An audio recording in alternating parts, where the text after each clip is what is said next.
Auzubillahiminash-shaytanir-rajim. Bismillahir-rahmanir-rahim. Assalamu alaikum, dear students.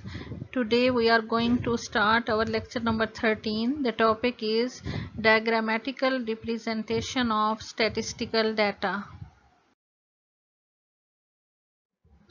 Charts or diagrams. Charts or diagrams give visual representation of magnitudes, groupings, trends, and patterns in the data. Diagrams also show comparison between two or more sets of data. Diagrams are more suitable to illustrate the discrete data, while continuous data are better represented by graphs. Rules for making diagrams. The diagrams should be clear and easy to understand. Too much information should not be shown in the same diagram, otherwise it may become confusing. Each diagram should include a brief and self-explanatory title dealing with the subject matter. The intervals on the vertical as well as the horizontal axis should be of equal size.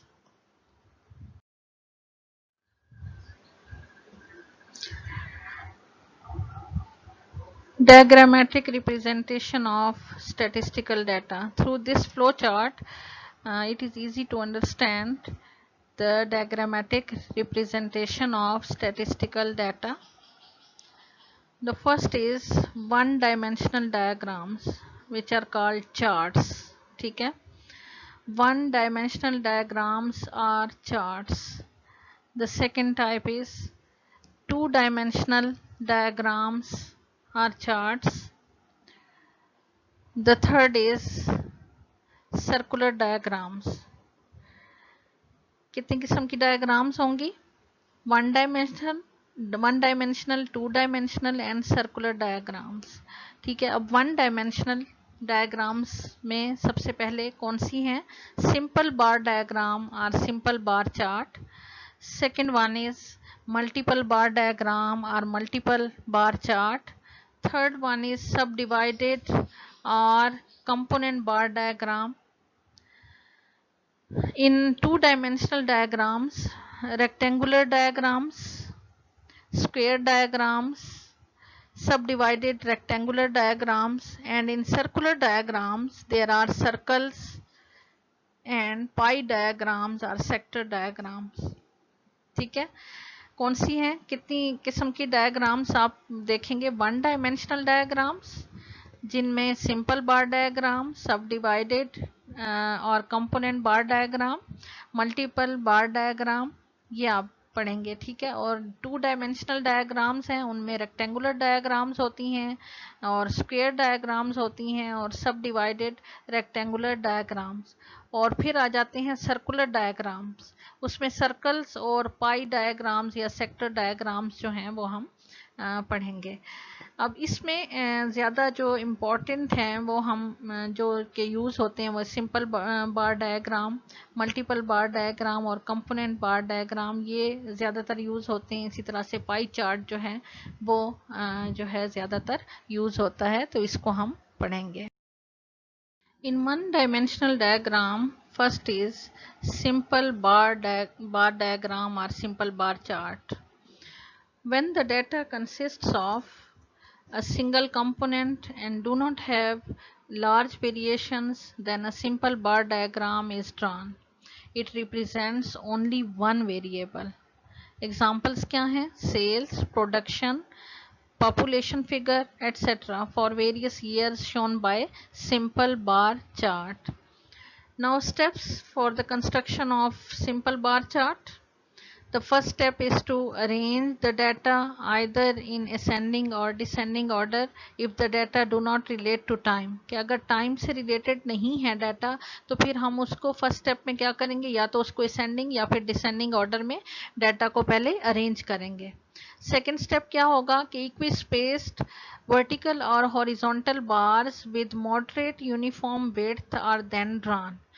फिर हमने equispaced कि जितनी आपकी जो width होगी आपकी बार की होगी, इतनी ही 2 बार्स के दरमियान की जो स्पेस होगा वो आपने उतनी ही विड्थ का लेना है, ठीक है। उससे ज़्यादा विड्थ का नहीं लेना या उससे हाफ विड्थ का नहीं लेना, ठीक है। आपने उतनी विड्थ का जो है वो स्पेस लेना है 2 बार्स के दरमियान, जितना स्पेस जो होगा वो 1 बार का होगा, ठीक है। जितनी विड्थ 1 बार की होगी उतने ही स्पेस आपने 2 बार्स के दरमियान लेना है, उससे कम या उससे ज़्यादा नहीं लेना, ठीक है।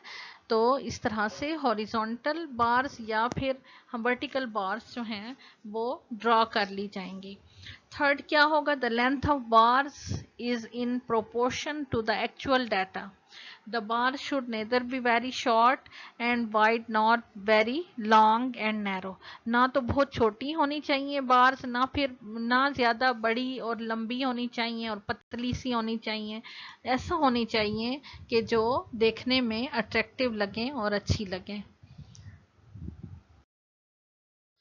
Question is, draw a simple bar chart to represent the production of wheat in Pakistan during the years 1981 to 1986. Years हैं 1981 से 1986 तक और production in lakh of tons दी हुई है। एक्स एक्सिस पे हमने ईयर्स लेने हैं टाइम और वाई एक्सिस पे आ जाएगी प्रोडक्शन, ठीक है। आपने स्केल जो है वो बना लेना है। तो एक्स एक्सिस पे 1981 के सामने आप देखें आपकी कितनी प्रोडक्शन है 115। अब स्केल कैसे ले लिया है हमारी, देखें प्रोडक्शन जो है वो कितनी है 139 जो है वो मैक्सिमम वैल्यू है इसमें। तो 0 से अगर हमने स्टार्ट किया है तो इसी तरह से 25 का इंटरवल ले लें तो कुछ सही बन जाएंगी बार्स जो हैं 25, 50, 75, 100, 125, 150 तक, ठीक है। क्योंकि हमारे पास 139 जो है वो मैक्सिमम वैल्यू है इसमें। अच्छा, हमने 1981 के सामने क्या है 115, तो 115 के सामने जो है लाइन आपने ड्रॉ कर लेनी है और इसकी विड्थ जो है जितनी भी आपने रखी है उसी के मुताबिक आपने लेनी है और ये बार आपने बना लेना है। फिर 1982 के ऊपर जो है वो क्या वैल्यू है, उसके सामने आपकी प्रोडक्शन कितनी है 113, तो 113 के सामने जो है आपने ये बार जो है वो 1982 के ऊपर ये आपने ड्रॉ करना है और उसी ही विड्थ का। अब देखें 2 बार्स के दरमियान जो विड्थ है वो स्पेस जो भी आपने लिया है वो उतनी ही विड्थ का है जितनी की बार की विड्थ है, ठीक है। वो बेशक आपने जो है वो जितने भी स्मॉल स्क्वायर्स आपने लिए हैं उसी के मुताबिक आपने लेना है इंटरवल जो है। उसके आगे जो है नेक्स्ट देखें आपके 1983 के सामने आपकी 124 है वैल्यू, तो 124 के सामने आपने 1983 के ऊपर आपने ये बार जो है ये आपने ड्रॉ कर लेना है। इसी तरह से 1984 के सामने 1985 का और 1986 का भी देखें आपको ये अट्रैक्टिव लग रहे हैं बार्स। इस तरह के बार्स जो हैं ये आपने बना लेना है और ये क्या कहलाता है सिंपल बार चार्ट। इसमें एक ही वेरिएबल आपका इन्वॉल्व है, देखें प्रोडक्शन, सिर्फ प्रोडक्शन, और हमने इसकी डेफिनेशन में यही पढ़ा था ना कि एक वेरिएबल इसमें इन्वॉल्व होता है। यह है simple bar chart. Multiple bar chart, this diagram is an extension of the simple bar diagram. In this chart, group bars are used to represent related set of data. This diagram gives more than one information about the same problem. This method can be used for the data which is made up of 2 or more components. In this method, the components are shown in different adjoining bars. The height of each bar represents the actual value of the component.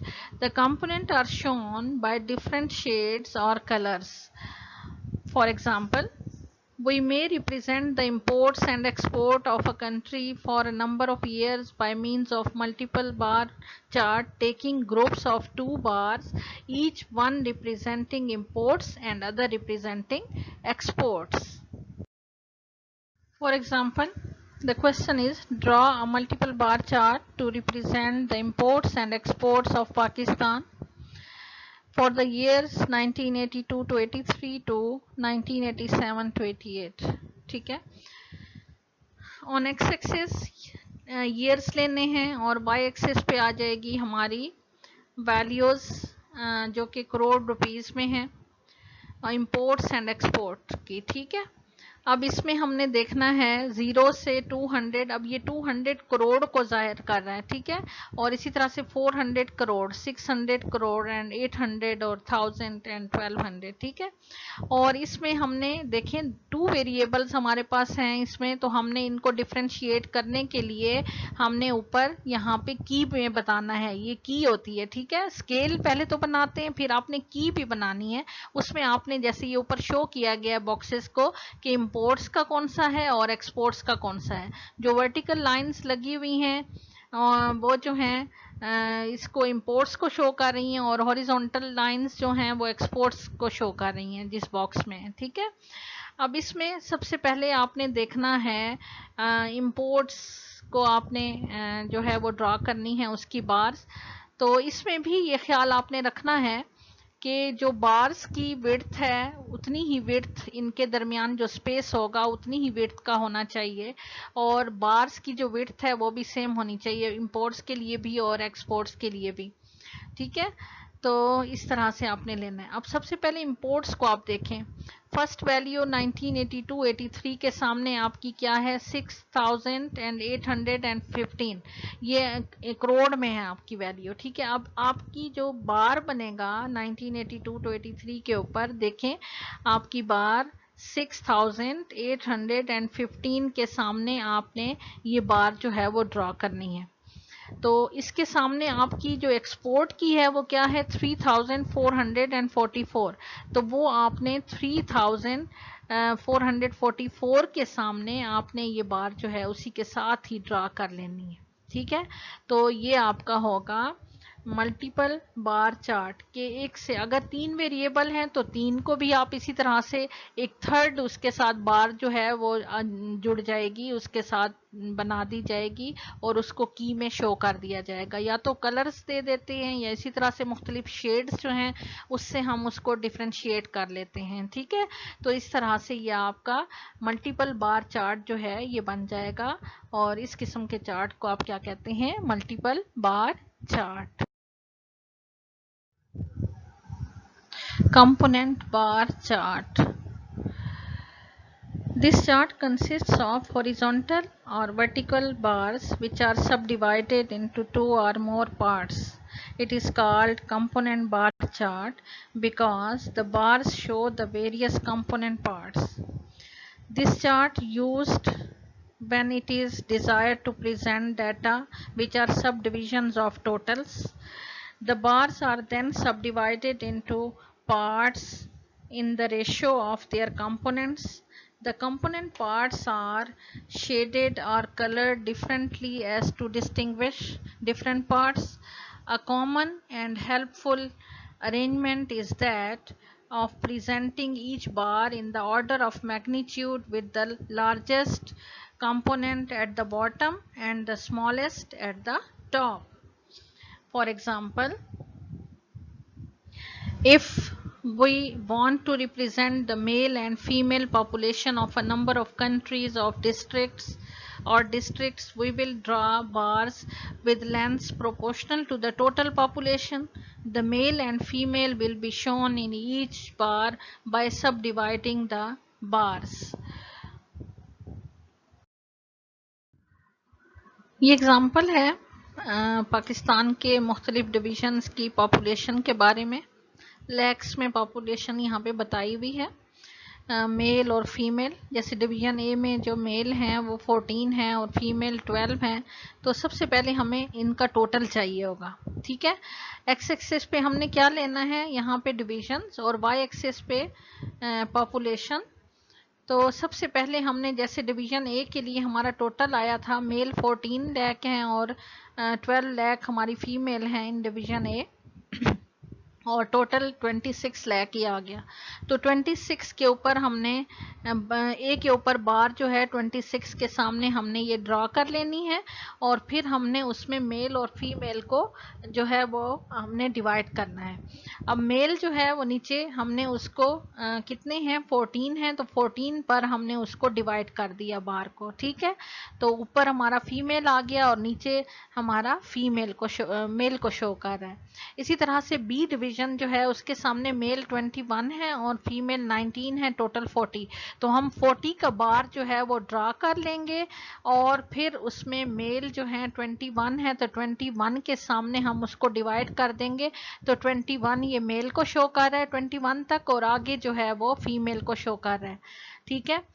इसी तरह से फिर हमारा जो जैसे कि की में आपको पता चल रहा है कि जो शेडेड है वो मेल है और जो ब्लैंक ऊपर बार है वो आपका फीमेल को शो कर रहा है।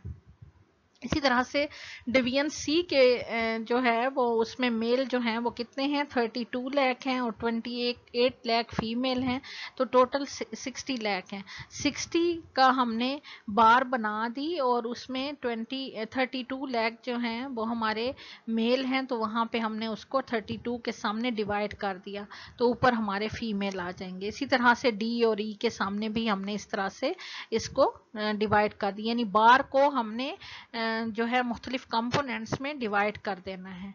तो ये हमारा होगा component bar chart. Percentage component bar chart. Component bar diagram or bar chart may also be drawn on percentage basis. Various components are expressed as percentage to the total. For dividing the bars, these percentages are cumulated. Percentage bars are used to represent net quantities, error or deficit, and that is net profit, net loss, net exports or exports etc. ये example नीचे जो आपको दिखाई गई है ये है data है, ये लिया गया है एग्रीकल्चर डिपार्टमेंट से और इसमें शो किया गया है कि इन ईयर्स में कितने एरिया पर जो है वो वीट जो है वो क्रॉप उसकी काश्त की गई, कितने पे राइस और कितने पे बाकी चीजें। तो इस बार को इस component percentage component bar chart को ड्रा करने के लिए एक्स एक्सिस पे तो हमने ईयर्स ले लिए और वाई एक्सिस पे जो प्रोडक्शन है या जो भी एरिया है वो हमने लेना है, ठीक है, प्रोडक्शन एरिया जो है। अब इसमें हमें एक बार में हमने मुख्तलिफ कंपोनेंट दिखाने हैं। अब जैसा कि परसेंटेज के नाम से है कि सबसे पहले हमने क्या करना है, इसको परसेंटेज फॉर्म में हमने परसेंटेज में हमने लेके आना है डाटा को। हम क्या करते हैं कि टोटल जो डाटा है हमारा उसको हम क्या करते हैं कि टोटल परसेंटेज में ले आते हैं। 100% का हम बार जो है वो ड्रॉ करते हैं और फिर उसको मुख्तलिफ कंपोनेंट्स में हम डिवाइड करते हैं। फर्स्ट हमारा वीट का क्या है, ईयर है 1985 to 86 और उसके सामने वीट का जो एरिया था वो 66.2% था और राइस का 16.6% और जो अदर्स यानी बाकी चीजें जो फसलें उस पे की गई काश्त वो है 17.2%। तो टोटल हमारा ये 100% एरिया हो गया। 100% का हमने ये बार बनाई और उसमें फिर हमने 66.2% जो है वो वीट का, उसमें हमने उसके सामने हमने जो है वो लगाई, उसको डिवाइड किया। फिर उसके बाद नेक्स्ट जो हमारा है 16.6 वो हमने उसमें ऐड कर लिया। अब 66 से आगे 16 जो ऐड करेंगे तो वो हमारे पास जो भी वैल्यू आती है वो उसके सामने हमने लगाया, ठीक है।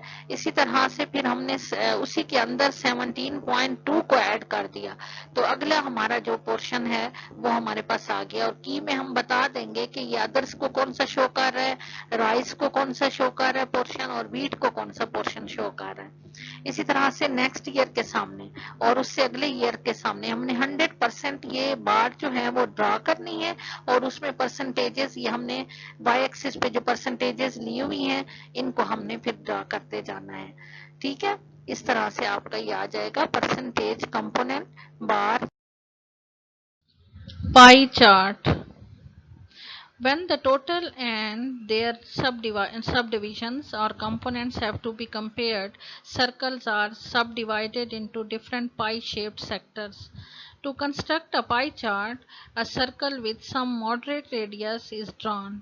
Because a circle consists of 360-degree, therefore to show the components by sectors, we calculate the angle for each sector by the formula component part divided by total into 360. The circle is subdivided into disjoint sectors by constructing clockwise angles at the center by means of a protector के मदद से हम इसके अंदर जितने भी सब divisions होंगी या सेक्टर्स होंगे हम उनको बनाएंगे. Now uses of pie chart. A pie chart is useful when we want to show relative positions or proportions of the figure with which makes the total. It is also useful when the components are many in numbers. कि जब बहुत ज़्यादा components होंगे तो उस वक़्त component bar chart जो है वो use नहीं हो सकता, तो फिर हम उस वक़्त कौन सा चार्ट बनाएंगे? Pie chart. ठीक है. और इसमें सबसे पहले पाई चार्ट बनाने के लिए हम एंगल्स जो हैं वो हम ड्रॉ करेंगे हर एक सेक्टर के.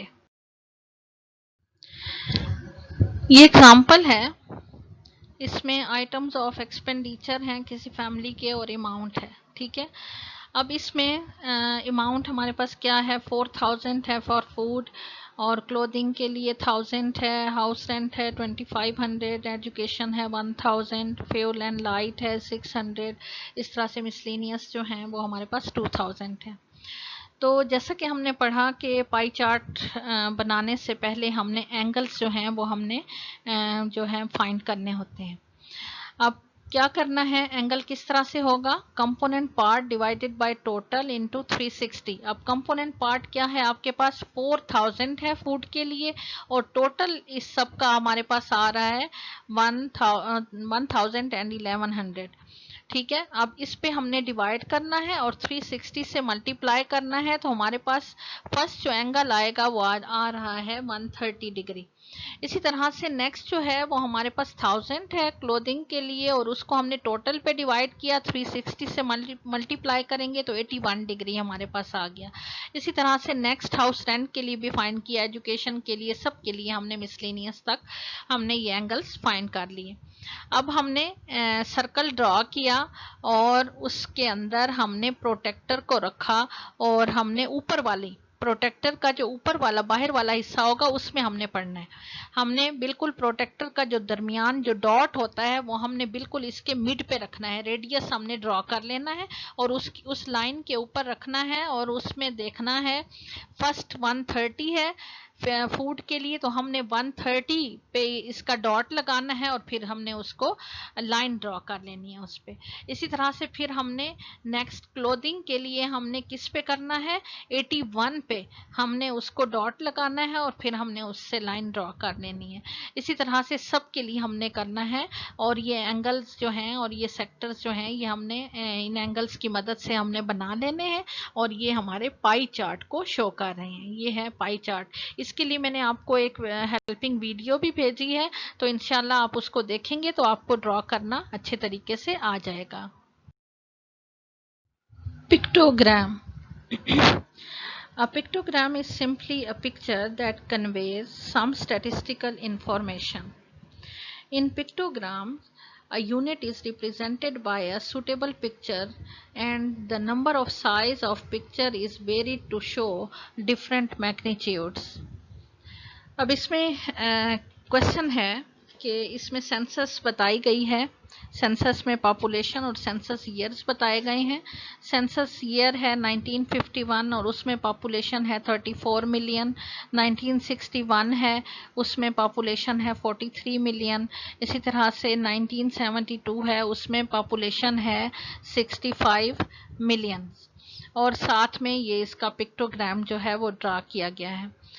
इनमें वाई एक्सिस पे देखें, इसमें जो है वो लिया गया है एक्स एक्सिस के ऊपर 1951 ईयर्स लिए गए हैं, और इसको वर्टिकल. अब एक जो ये बंदा है या एक जो ये पिक्चर आपको दिखाई जा रही है, ये आपका किसको शो कर रहा है? 10 मिलियन को शो कर रहा है. ठीक है, 10 मिलियन को शो कर रहा है। अब 34 मिलियन है तो देखें 3 बनाए गए हैं, 1950 के सामने 30 को शो किया, 10 10 और 10, और 4 का जो है वो थोड़ा सा उसमें जो है वो आ गया, तो ये 34 को शो कर रहा है। इसी तरह से 1961 के सामने जो है वो 43 है। अब 43 के लिए 10 10 के वो 4 आ गए आपके पास, और उसके बाद जो है 3 के लिए जो है वो थोड़ा सा उसमें वो शो कर दिया गया। इसी तरह से 65 के लिए 6 और फिर एक आधा जो है उसमें आपको पिक्चर जो है वो शो कर दी गई। ठीक है, तो इस तरह से ये आपका कहलाता है पिक्टोग्राम। और difference between diagrams and graphs. Diagram जो है वो ordinary paper can be used, and for graph के लिए जो है ग्राफ पेपर जो है वो यूज होता है। It is attractive and easily understandable. Diagram जो है और ग्राफ क्या है, it needs some effort to understand. It is appropriate and effective to represent one or more variable for diagram, ठीक है, और इट क्रिएट्स प्रॉब्लम। अब अगर एक से ज़्यादा वेरिएबल्स हैं तो उसके लिए ग्राफ में जो है वो उसको प्रॉब्लम्स होंगे उसको बनाने में। Median and mode can not be estimated from diagrams. The values of median and mode can be estimated by graphs.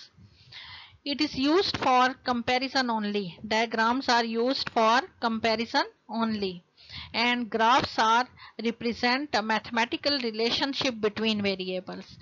Diagrams, in diagram the data is represented by bars, rectangles or circles, but in graphs data are presented by points or lines. Girls, this is your home task today. Question number 2.14, 2.15, 2.16, 2.17 and 2.18 from your exercise. Solve these questions, make diagrams and draw graphs, and send me in your subject group. अच्छा बेटा, आज हमारा ये chapter जो है, we have completed our chapter number 2.